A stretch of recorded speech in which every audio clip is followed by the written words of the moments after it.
لله نحمده ونستعينه ونستغفره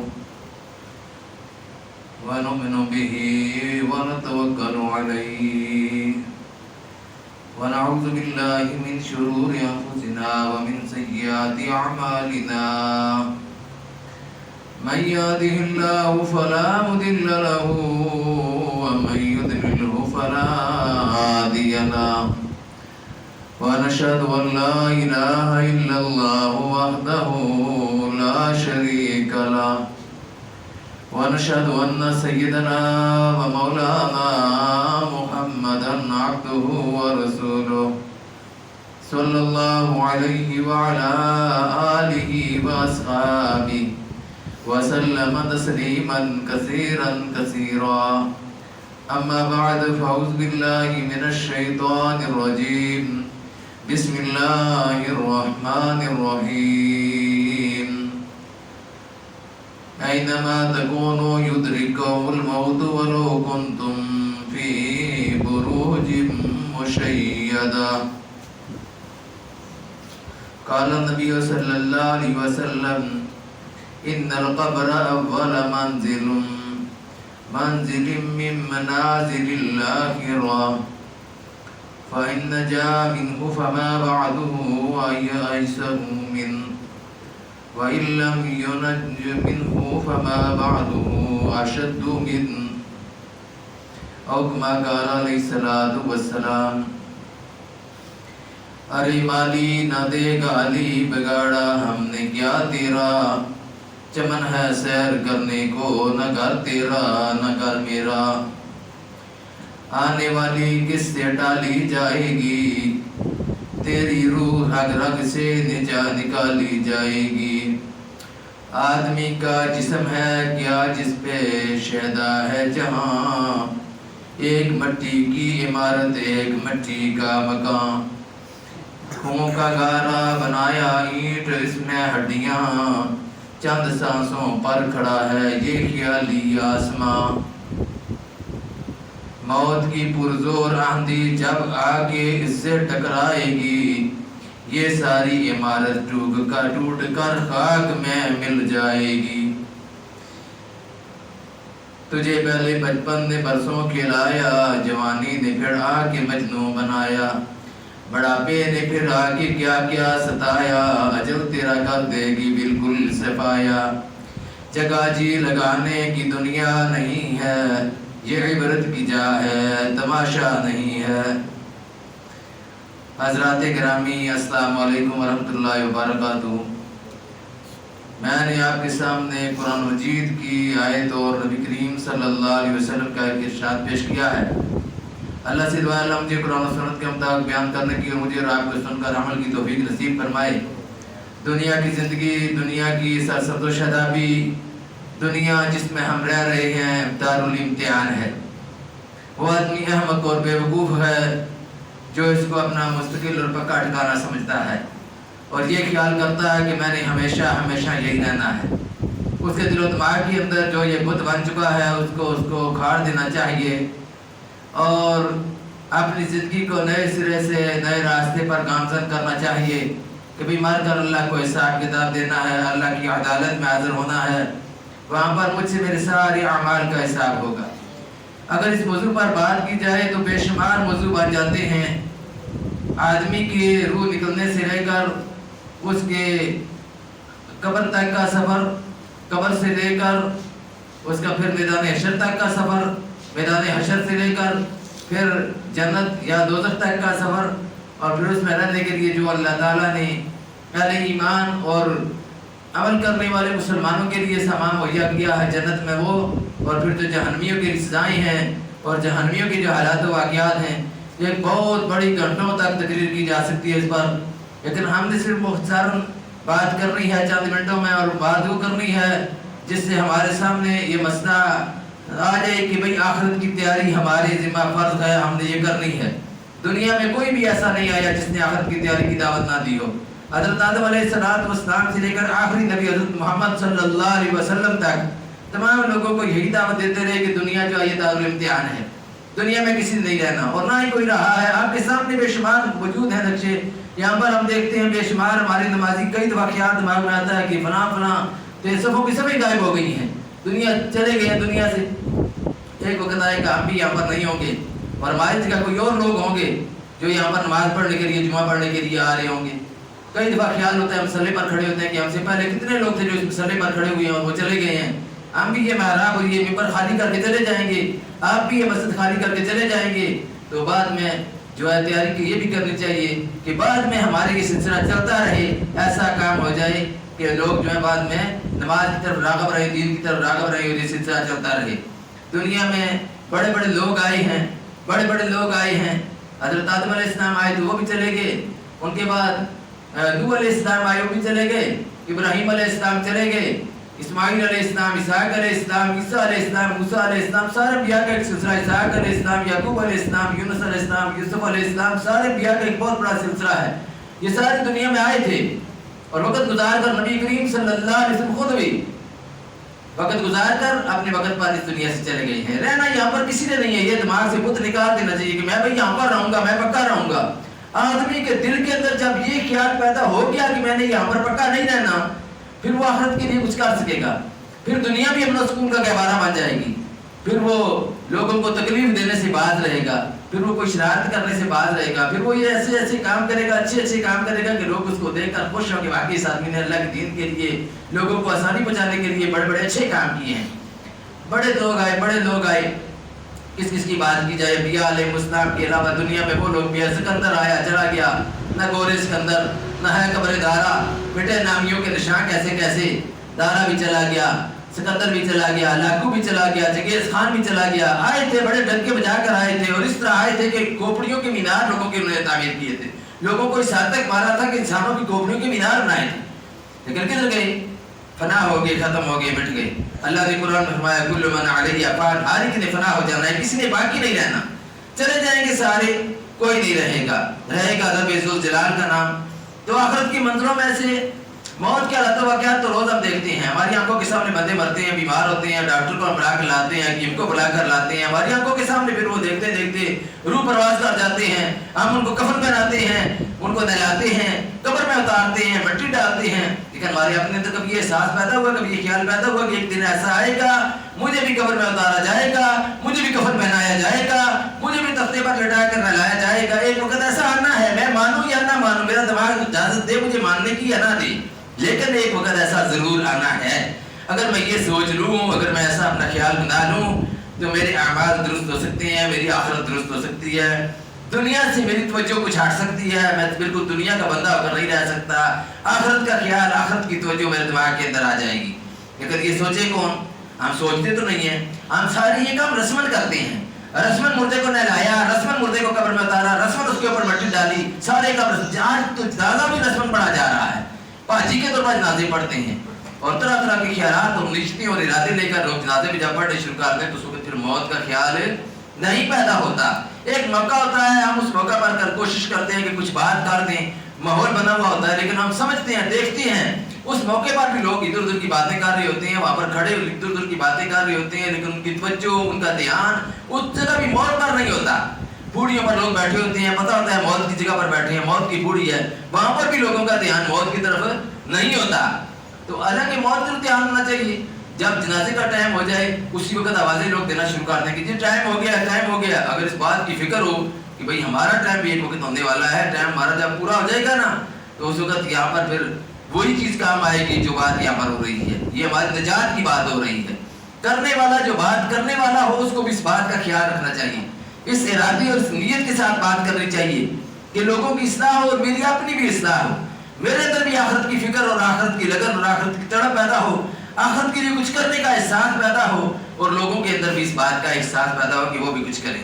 تو قبر جو ہے یہ منزل آخرت کی پہلی منزل ہے جہاں پر آدمی دوسرے آدمی کو اس کے اوپر مٹی ڈال کر اپنے آپ سے جدا کر کے چھوڑ آتا ہے. وہاں پر نہیں دیکھتا کہ جس کو وہ اپنے ساتھ لگا کر رکھتا ہے, اب وہ جب فوت ہو چکا اس کو گھر سے جلدی جلدی نکالنے کی کوشش کرتا ہے. کہتے ہیں جلدی کرو جی, جلدی کرو, جنازے کا ٹائم طے کرو. لوگ کا متسلام بھی آیا ہے تو لوگوں کو پھر بتاتے ہیں, اعلان کرتے ہیں, بندے بھیجتے ہیں, بھائی جلدی کرو جی, اس کو فارغ کرو, اس کو بھیجو. اپنی اس کی آخری منزل تک، اور حکم بھی یہی ہے کہ اس کو جلدی جلدی اپنی منزل تک بھیجنا چاہیے۔ تو آخرت کی منزل سب سے پہلی منزل ہے، اور سب سے پہلی منزل کیا ہے؟ قبر۔ قبر پہلی منزل ہے، تو اگر یہ منزل آسانی سے طے ہو گئی تو بعد والی منزلیں بھی آسان سے آسان ہو جائیں گی، لیکن اگر اسی منزل میں پکڑا گیا، یہاں پر مشکلات سوار ہو گئی، تو پھر بعد والی منزلیں مشکل سے مشکل آئیں گی۔ اس کے بارے میں حضرت عثمان غنی رضی اللہ تعالیٰ عنہ کے بارے میں بڑا مشہور واقعہ ہے، حدیث ہے یہ حضور صلی اللہ علیہ وسلم کی، کہ وہ قبر کے پاس کھڑے ہوتے تو اس قدر روتے کہ ریش مبارک، داڑھی مبارک آنسوں سے تر ہو جاتی، اس قدر روتے تھے۔ تو لوگوں نے پوچھا کہ آپ کے سامنے جنت کا ذکر ہوتا ہے، جہنم کا ذکر ہوتا ہے، کل صراط کا ذکر ہوتا ہے، جہنم کی آگ کا ذکر ہوتا ہے، تو اس وقت تو آپ کی آنکھوں سے اس طرح آنسو بارش کی طرح نہیں جاری ہوتے، لیکن قبر کے پاس کھڑے ہو کر آپ اس طرح رو رہے ہیں، اس طرح رو رہے ہیں، یہ کیا کیفیات ہیں؟ تو وہ فرماتے تھے کہ رسول اللہ صلی اللہ علیہ وسلم کو میں نے یہ فرماتے ہوئے سنا ہے، ان القبر اول منزل من منازل الاخرہ، کہ نبی کریم صلی اللہ علیہ وسلم کی قبر آخرت کی منزلوں میں سے پہلی منزل ہے، اور فرمایا فَإِن نَجَا مِنْهُ فَمَا بَعْدُهُ أَيْسَرُ مِنْهُ، جو اس سے نجات پا گیا اس کے لیے بعد والی منزلیں آسان سے آسان ہوں گی، بعد والی منزلیں۔ فرمایا اور اگر وَإِن لَمْ يُنَجْ مِنْهُ، اگر اس سے نجات نہ پا سکا، پہلی منزل اس کے لیے مشکل ہو گئی، فرمایا بَعْدُهُ أَشَدُّ مِنْهُ، پھر اس کے بعد والی منزلیں مشکل سے مشکل آئیں گی، پھر مشکلات اس پر زیادہ آئیں گی، اس لیے یہ پہلی منزل ہے۔ پھر حضرت عثمان رضی اللہ عنہ نے فرمایا کہ حضور صلی اللہ علیہ وسلم نے فرمایا ہے، ما رأيت منظر قط الا والقبر افضل من، کہ میں نے قبر سے زیادہ خوفناک اور کوئی منظر نہیں دیکھا۔ حضور صلی اللہ علیہ وسلم فرما رہے ہیں کہ میں نے قبر سے زیادہ خوفناک منظر اور کوئی نہیں دیکھا۔ اور حضرت اسماء بنت ابی بکر رضی اللہ تعالیٰ عنہ فرماتی ہے کہ ایک بار رسول اللہ صلی اللہ علیہ وسلم اپنے خطبہ میں قبر کا تذکرہ فرما رہے تھے، فتنہ قبر کا ذکر فرما رہے تھے، اور اس طرح بیان کیا کہ لوگ دہاڑے مار مار کر رونے لگے، لوگ رونا شروع ہو گئے، اس طرح بیان تھا قبر کے متعلق، اور اس قدر کوہرام برپا ہو گیا کہ میں بات نہیں سمجھ سکی کہ کیا معاملہ ہے۔ جب سکون ہوا تو میں نے اپنے قریب ایک آدمی سے پوچھا کہ ابھی حضور صلی اللہ علیہ وسلم نے کیا فرمایا تھا؟ تو اس نے جواب دیا کہ حضور صلی اللہ علیہ وسلم نے فرمایا کہ قد اوحی الی انکم تفتنون فی القبور قریبا من فتنة الدجال، کہ میری جانب وحی کہی کی ہے، میری جانب وحی کی گئی ہے کہ تم لوگ فتنہ دجال سے پہلے فتنہ قبر میں مبتلا ہوگی، کہ دجال کا جو فتنہ برپا ہوگا اس سے پہلے تم قبر کے فتنے میں مبتلا ہوگے۔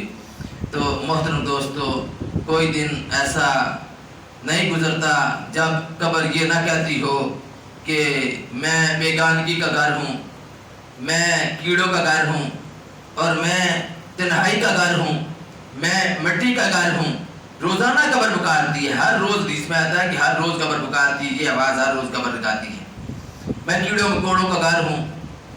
جب بندہ مومن دفن کیا جاتا ہے تو قبر اس سے کہتی ہے کہ تیرا آنا مبارک ہو، اچھا ہو، کہ میری پشت پر جو لوگ چلتے تھے ان میں تو مجھے سب سے زیادہ محبوب تھا، میری پشت پر جو لوگ چلتے تھے ان میں سب سے زیادہ تو مجھے محبوب تھا۔ اب جب کہ تو میرے سپرد کیا گیا ہے تو اپنے ساتھ میرا معاملہ دیکھنا، میں تیرے ساتھ کتنا اچھا سلوک کرتی ہوں۔ اس کے بعد دور نظر تک، جہاں تک نظر جاتی ہے، حد نگاہ تک، اس کے لیے قبر کشادہ ہو جاتی ہے، اور پھر اس کی طرف جنت کا ایک دروازہ کھول دیا جاتا ہے۔ سبحان اللہ، یہ ہے بندہ مومن، اور یہ بندہ مومن جس کا تذکرہ کیا جا رہا ہے، باقی وہ مومن ہوگا۔ ہم بھی مومن ہیں، مسلمان ہیں، لیکن ہمیں اپنی زندگیوں پر نظر ثانی کرنی چاہیے۔ بڑے بڑے گناہ ہم لوگ کرتے ہیں، مسلمان ہیں پھر بھی بڑے بڑے گناہ کرتے ہیں، ان گناہوں سے اجتناب کرنے کی کوشش کرنی چاہیے کہ کبیرہ گناہ نہ ہم سے ہو جائیں۔ فرمایا کہ جب فاسق اور فاجر یا کافر، فاسق فاجر یعنی گنہگار یا کافر دفن کیا جاتا ہے قبر میں، تو قبر اس سے کہہ دیا تیرا آنا نامبارک ہو، تیرا آنا نامبارک ہو۔ جو لوگ میری پشت پر چلتے تھے میرے نزدیک سب سے زیادہ بدترین، سب سے زیادہ برا تو تھا، مبغوض تو تھا، اب تو میرے حوالے کیا گیا ہے تو دیکھ کہ میں تیرے ساتھ کس طرح کا معاملہ کرتی ہوں، کس طرح سزا دیتی ہوں۔ اس کے بعد قبر اس مردے کو اس طرح بیچتی ہے کہ اس کی پسلیاں، جس طرح یہ انگلیاں، آپ نے ایسے کر کے بتایا کہ جس طرح یہ انگلیاں ایک دوسرے میں پیوست ہو جاتی ہیں، اس کی پسلیاں ایک دوسرے کے اندر چلی جاتی ہیں، اس حد تک قبر اس کو بیچتی ہے، یعنی اس کو سزا اس کو قبر دیتی ہے۔ اس طرح کر کے اس کا استقبال کیا جاتا ہے کہ دائیں طرف کی پسلیاں بائیں طرف اور بائیں طرف کی پسلیاں دائیں طرف چلی جاتی ہیں، اس طرف گھس جاتی ہیں اور اس پر 70 اژدہے مسلط کر دیے جاتے ہیں۔ یہ میں کوئی الف للے کی کہانیاں نہیں سنا رہا، سمجھا کر اس بات کو، حدیث ہے حضور صلی اللہ علیہ وسلم کی۔ یہ حالات جب ہم سمجھے گا کہ اللہ کے نبی صلی اللہ علیہ وسلم کا فرمان ہے، حضور کی حدیث ہے، پھر ہمارے اندر خوف بھی پیدا ہوگا، قبر کا خوف پیدا ہوگا۔ حضور نے فرمایا کہ میں نے اس سے زیادہ خوفناک چیز نہیں دیکھی۔ اللہ کے نبی صلی اللہ علیہ وسلم اس سے خوف کھا رہے ہیں، فرما رہے ہیں کہ یہ خوفناک چیز ہے، ہمیں بھی اس سے خوف کرنا چاہیے کہ اتنی دردناک اور خوفناک چیز ہے، اور اس بات پر پختہ یقین ہونا چاہیے۔ 70 اژدہا پھر اس آدمی پر مسلط کر دیے جاتے ہیں جو فاسق، فاجر یا کافر ہے یا منافق ہے۔ تو پھر دوسری روایت کے مطابق 99 اژدہے مسلط کر دیے جاتے ہیں، 99 جس کو آختے ہیں خودے پر اژدہا مسلط کیے جاتے ہیں، جن کا حال یہ ہوتا ہے کہ ان میں سے ایک بھی زمین پر پھونک مار دے تو قیامت تک زمین پر کچھ نہ اگے، اور اژدہے سے مسلسل ڈستے رہتے ہیں اور قیامت تک ڈستے رہیں گے۔ رسول اللہ صلی اللہ علیہ وسلم نے فرمایا ان القبر روضۃ من ریاض الجنہ او حفرۃ من حفر النار، کہ قبر جو ہے یہ جنت کے باغوں میں سے ایک باغ ہے یا جہنم کے گڑھوں میں سے ایک گڑھا ہے۔ تو یعنی نیک بندوں کے لیے قبر جو ہے یہ جنت کا باغ ہے، جو اللہ کے نیک بندے ہیں، لیکن جو گنہگار، خطا کار، بد کردار، توبہ کیے بغیر دنیا سے چلے گئے، اللہ سے معافی بھی نہ مانگی، گناہوں کی، حقوق العباد بھی غصب کرتے رہے، حقوق اللہ کی بھی حق تلفی کرتے رہے، تو ایسے آدمی جب جائیں گے تو پھر ان کے لیے جہنم ہے قبر۔ اب یہ انسانوں پر منحصر ہے کہ وہ اپنی قبر کو جنت کا باغ بنانا چاہتے ہیں یا جہنم کا گڑھا بنانا چاہتے ہیں۔ یہ انسان کے اپنے اختیار میں ہے، اعمال کرے گا خود، کیونکہ انسان کے اعمال جو ہے وہی انسان کی آخرت کے نجات کا ذریعہ بنتے ہیں، اور انسان کی بدعمالیاں انسان کے لیے آخرت میں پکڑ کا ذریعہ بنتے ہیں۔ یہ دنیا آخرت کی کھیتی ہے، فرمایا گیا کہ الدنیا مزرعۃ الآخرہ، دنیا آخرت کی کھیتی ہے، اس کھیتی میں جو جو کچھ بیجے گا وہی کچھ کاٹے گا۔ نیک اعمال کے اگر پھل ہوں گے، نیک اعمال کے باغات ہوں گے تو پھر اسی شکل میں اس کو انعامات ملیں گے، اور اگر بد کرداریاں، بد چلنیوں کے کڑوے کسیلے کانٹے ہوں گے تو پھر انہیں کی وہاں پر سزا بھگتنی پڑے گی۔ اس لیے رسول اللہ صلی اللہ علیہ وسلم نے ارشاد فرمایا کہ جب مردہ قبر میں دفن کیا جاتا ہے تو اس کے پاس 2 فرشتے آتے ہیں، اور جن کا رنگ کالا اور آنکھیں نیلی ہوتی ہیں، وہ 2 فرشتے آتے ہیں، ان کا نام ہے منکر اور نکیر۔ ایک کا نام منکر ہے، ایک کا نام نکیر ہے۔ تو وہ مردے سے 3 سوال کرتے ہیں۔ پہلا سوال کیا کرتے ہیں کہ من ربک، تمہارا رب کون ہے؟ یہ آدمی آتا ہے کہ میں پھٹوار جواب دشانا، میرا رب اللہ ہے۔ اس وقت وہی جواب دے سکے گا جس کو اللہ تعالیٰ توفیق دے گا۔ بڑے بڑے لوگ ہوں گے جو بظاہر کے طور پر دنیا میں بڑے نیک، بڑے پرہیزگار بنے ہوئے ہوں گے، لیکن جب وہاں پر پہنچیں گے تو اللہ رشتوں کو جانتا ہے، اعمال کو جانتا ہے، دلوں کی تہوں اور کیفیات سے واقف ہے۔ وہاں پر جب جائیں گے تو وہاں پر پتہ نہیں کیا اشر ہوگا، اللہ معاف کرے، پتہ نہیں کس طرح کے لوگ ہوں گے کہ جب ان سے سوال کیا جائے گا کہ من دینوں کا، من ربوں کا، ما دینوں کا، تیرا رب کون ہے، تیرا دین کیا ہے؟ اور پھر تیسرا سوال ما کنت تقول فی هذا الرجل لمحمد، تم محمد صلی اللہ علیہ وسلم کے بارے میں کیا عقیدہ رکھتے ہو؟ ان کی تعلیمات کے بارے میں، ان پر ایمان کے بارے میں، ایمان بالرسالت کے بارے میں تمہارا کیا عقیدہ ہے؟ رسول اللہ صلی اللہ علیہ وسلم کے بارے میں، اللہ کے بارے میں بھی پوچھا جائے گا، دین کے بارے میں، رسول اللہ صلی اللہ علیہ وسلم کے بارے میں۔ اگر بندہ نیک ہوگا تو جواب دے دے گا، تو پھر وہ جواب دیتا ہے کہ میرا رب اللہ ہے، میرا دین اسلام ہے، میرے نبی حضرت محمد صلی اللہ علیہ وآلہ وسلم ہے۔ جنت کا دروازہ پھر اس کی طرف کھول دیا جاتا ہے، پھر وہاں سے جنت کی خوشبوئیں مہک کر اس کی طرف آتی ہیں، اور جنت کا دروازہ اس کے لیے ہمیشہ کے لیے کھول دیا جاتا ہے۔ فرشتے اس نیک بندے کا آگے بڑھ کر استقبال کرتے ہیں اور اس کو کہتے ہیں نم کا نوم العروس، سو جا جس طرح دلہن سوتی ہے، تم اب سو جا، آرام کر۔ سبحان اللہ۔ یہ بندہ مومن کے لیے جو نیک اعمال کر کے اپنی دنیا میں آخرت کی زندگی کی درستگی کر کے دنیا کی سرسبز و شادابی کی طرف منہمک نہیں ہوا، بلکہ اپنے آپ کو آخرت کے لیے لگائے رکھا کہ میری آخرت درست ہو جائے. اور پھر اس کو کہتا ہے کہ سو جا، قبر کہتی ہے سو جا، تو وہ کہتا ہے کہ میں سو جاؤں، ذرا اپنے گھر والوں کو تو اپنا حال بتا دوں نا. وہ آدمی کہتا ہے میں اپنے گھر والوں کو تو اپنا حال بتا دوں. تو فرشتے کہتے ہیں نہیں، اب تم واپس نہیں جا سکتے، اب یہاں پر ہی رہو، اب تم واپس نہیں جا سکتے، یہاں آنے کے بعد واپسی کا قانون ختم ہے، اب تم سو جاؤ، یہاں ہی رہو. بندہ مومن کو منکر نکیر کے سوالات کے جوابات میں کامیابی حاصل ہوتی ہے، اور جس کی وجہ سے قبر اس کے ساتھ انعام و اکرام کا معاملہ کرتی ہے. اس کے متعلق سورہ ابراہیم میں ارشاد ہے کہ یثبت اللہ الذین آمنوا بالقول الثابت فی الحیاۃ الدنیا وفی الآخرہ، کہ ایمان والوں کو اللہ تعالیٰ اس پکی بات یعنی کلمہ طیبہ سے دنیا اور آخرت میں مضبوط رکھتا ہے، یعنی ان کے لیے اللہ تعالیٰ دنیا میں بھی کامیابی اور آخرت میں بھی کامیابی سے ان کا امکان کرتا ہے. لیکن فاسق و فاجر اور بد کردار منافق اور کافر لوگ مسلمان ہو کر بھی مسلمانوں کو دھوکہ دینے والے، اسلام کا لبادہ اوڑھ کر اسلامی تعلیمات اور اسلامی احکامات سے روگردانی کرنے والے، منہ موڑنے والے، بغاوت کا رویہ اختیار کرنے والوں کے لیے سزا ہے. ان سے جب یہ سوال کیے جائیں گے تو وہ یہی کہیں گے ہاؤ لا ادری، ہائے افسوس، ہائے افسوس، میں نہیں جانتا، میں نہیں جانتا. تو حکم ہوگا کہ ان کے لیے جہنم کا بستر بچھا دو اور جہنم کا لباس پہنا دو اور جہنم کا دروازہ کھول دو. جن کی طرف جہنم کا دروازہ کھول دیا جاتا ہے، جہنم کی گرم گرم ہوا آنے لگتی ہے اور اس کی قبر اس قدر تنگ کر دی جاتی ہے کہ ایک طرف کی پسلیاں دوسری طرف کی پسلیوں میں پیوست ہو جاتی ہیں، چلی جاتی ہیں، اور اس کو پھر اس پر فرشتہ مقرر کر دیا جاتا ہے، ایک اندھا اور بہرا فرشتہ اس پر عذاب کے لیے مسلط کر دیا جاتا ہے، جو قیامت تک اس پر مسلط رہے گا اور اس کو وہ مارتا رہے گا. اس کے ہاتھ میں لوہے کی گرز ہوگی، اس سے وہ اس کی پٹائی کرتا رہے گا اور قیامت تک اس کے ساتھ یہ معاملہ ہوتا رہے گا. اس کی آواز جو چیخنے کی آواز ہے، جنات اور انسان کے علاوہ دوسری مخلوق سنتی ہے، جانور بھی سنتے ہیں، ان کو آواز آ جاتی ہے. اور ایسا ہی واقعہ حضور صلی اللہ علیہ وسلم کے بارے میں آتا ہے کہ حضرت زید بن ثابت رضی اللہ عنہ کہ ایک مرتبہ نبی کریم صلی اللہ علیہ وسلم قبیلہ بنو نجار کے ایک باغ میں تشریف لے جا رہے تھے. اچانک وہ خچر پر جس پر سوار تھے حضور صلی اللہ علیہ وسلم سوار تھے، تو وہ خچر جو ہے اس قدر دوڑی، اس قدر تیز بدکی کہ ڈر تھا کہ آپ صلی اللہ علیہ وسلم کے نیچے نہ گر جائیں.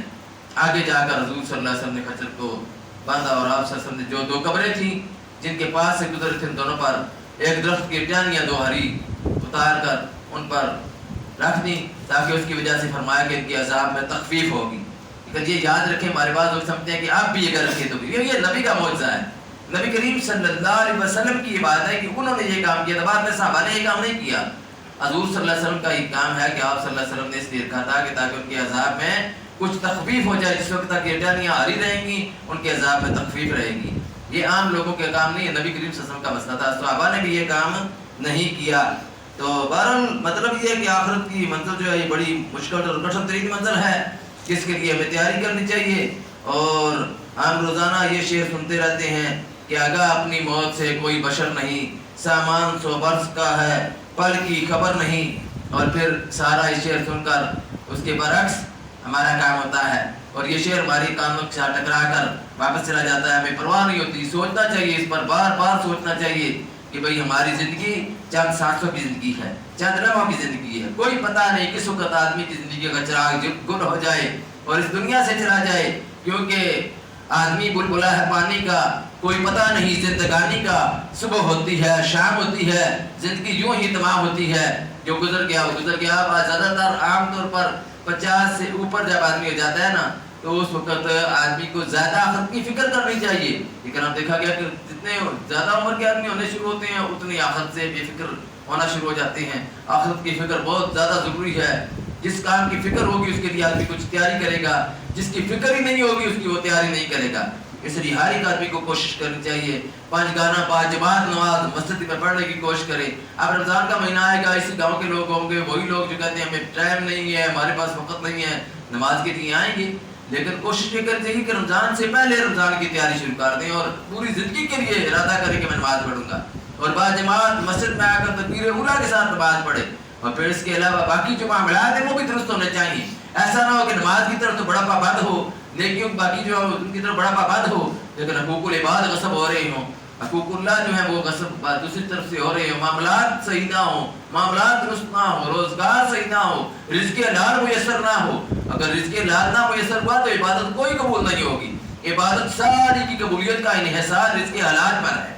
اس لیے اپنی زندگیوں کو آخرت کی تیاری سے جانے کے لیے، اپنی زندگیوں میں آخرت کی تیاری لانے کے لیے پوری کوشش کرنی چاہیے. ماحول اور معاشرہ جس طرف جا رہا ہے آپ سب کو معلوم ہے، اس طرف بہت زیادہ شیطانی چیزیں آ چکی ہیں میدان میں، اور شیطان اپنے پورے لاؤ لشکر کے ساتھ اپنی پوری ٹیمیں لے کر میدان کے اندر موجود ہے، اور اہل ایمان کو گمراہ کرنے کے لیے، دین سے دور کرنے کے لیے پوری کوشش کر رہا ہے. طرح طرح کے میلے ٹھیلے، طرح طرح کے پروگرامات ترتیب دیتا ہے، اور پھر اپنے جو اس کے ساتھی ہیں ان کو اس کام پر لگاتا ہے. کیونکہ جس طرح حزب اللہ ہے اسی طرح حزب الشیطان بھی ہیں. حزب الشیطان کو وہ ان کاموں پر لگا دیتا ہے کہ بھئی لوگوں کو اس طرف لگا دو، دین سے دور کرو اور آخرت سے غافل کرو. پھر یہ لوگ اس طرف لگ جاتے ہیں، اس طرح کر کے لوگوں کی آخرت برباد ہو جاتی ہے. لیکن آخرت میں شیطان بری زبان ہونے کی کوشش کرے گا. شیطان کے بارے میں سورہ ابراہیم میں آتا ہے، اللہ تعالیٰ فرماتے ہیں کہ اس دن وہ تقریر کرے گا، خطاب کرے گا. جب فیصلہ ہو جائے گا جنتیوں اور دوزخیوں کو وہ کہے گا فَلَا تَلُومُونِي وَلُومُوا أَنفُسَكُمْ، مجھے ملامت نہ کرو، اپنے آپ کو ملامت کرو. میری بات کی ایک طرف اللہ کی بات تھی، تم نے میری بات کو قبول کر لیا، اللہ کی بات کو چھوڑ دیا، اس لیے اپنے آپ کو ملامت کرو، مجھے ملامت نہ کرو. تو اس طرح کر کے آدمی کو کوشش کرتے ہیں کہ شیطان کے جتنے بھی جال بچھے ہوئے ہیں ان سے اپنے آپ کو بچائے. اللہ سے دعا عمل کی توفیق نصیب فرمائے. وآخر دعوانا الحمدللہ رب العالمین.